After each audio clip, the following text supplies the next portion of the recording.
Hello everyone, welcome to Q Labs for you. आज हम बात करने वाले हैं यूनिट वर्सेस कंपोनेंट टेस्टिंग के बारे में। Generally at the time of interviews mostly candidates are not able to answer this question, so I am just trying to put my views about this particular question with a relatable example. When we talk about different levels of testing, unit testing is at the first place. Unit testing involves the testing of each unit or individual component of the application. अब ये unit और individual component क्या होता है? A unit is a single testable part of software system that should be tested during the development phase of the application. It will be done by developers using white box testing. One point I want to add here on unit testing part, that if we will skip unit testing, it may lead to higher defects. ऐसा मैं इसलिए कह रहा हूँ because जब unit testing होती है, जब यूनिट टेस्टिंग डेवलपर्स करते हैं, so they will get the bugs at development environment और वो वहीं पे उसे फिक्स कर देते हैं. तो यू कैन अंडरस्टैंड की पॉसिबिलिटी जो डिफेक्ट्स की है वो क्यू इन्वायरमेंट पे कम हो जाती है, right. We will get the stable code on testing environment, so that unit testing is must, I will say.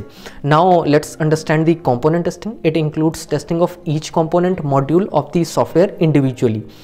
In component testing, we cover the use cases and test specifications, and all the test cases will be executed by test engineers using black box testing. Okay, and once unit testing is successfully done and the code is deployed on testing environment, then only like a QA person will perform the component testing.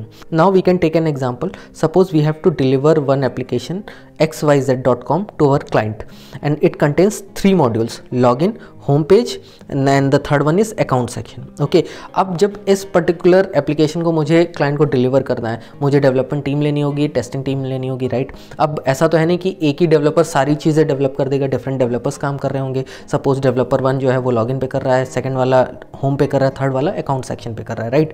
अब जो account section पे काम कर रहा है या home page पे काम कर रहा है, उसकी डेवलपमेंट पहले हो जाती है, राइट. तो ऐसा तो है नहीं कि वो लॉगिन का वेट करेगा कि लॉगिन फंक्शनलिटी जब डेवलप हो जाएगी तब मैं इंटीग्रेट करके क्यूए पे उसको कोड को आगे डिप्लॉय करूंगा और तब टेस्टिंग होगी, राइट. वो क्या करेगा, वो इंडिविजुअली अपना यूनिट टेस्ट कर लेगा अपने कोड का, होम पेज का, और वो अपने कोड को क्यूए पे डिप्लॉय करेगा. अब जो क्यूए पर्सन होगा, जो भी टेस्ट इंजीनियर होगा, वो सारे test cases specific to home page वो एग्जीक्यूट करेगा. लाइक स्क्रॉलिंग हो रही है, डिस्क्रिप्शन पेज पे सही आ रहा है, प्राइस सही आ रहा है, राइट. जो भी हमारी लिस्टिंग है वहाँ पे होम पेज के अंदर, right. So in this way we are doing the component testing, like component wise कि होम पेज मेरा ठीक है, थोरोली टेस्ट हो गया, अकाउंट सेक्शन थोरोली टेस्ट हो गया. अब जब लॉगिन आएगा तो लॉगिन टेस्ट कर लेंगे. फिर जब इंटीग्रेशन हो जाएगी कंप्लीट फ्लो की, सो हम एंड टू एंड फ्लो भी हम कवर कर लेंगे अपने इन्वॉल्वमेंट में. इन this way you can understand component अगर हमने सारे कवर कर लिए, सो एक लेवल का हमें कॉन्फिडेंस आ जाता है जब हमारी complete application with integration ready हो जाती है टेस्टिंग के लिए.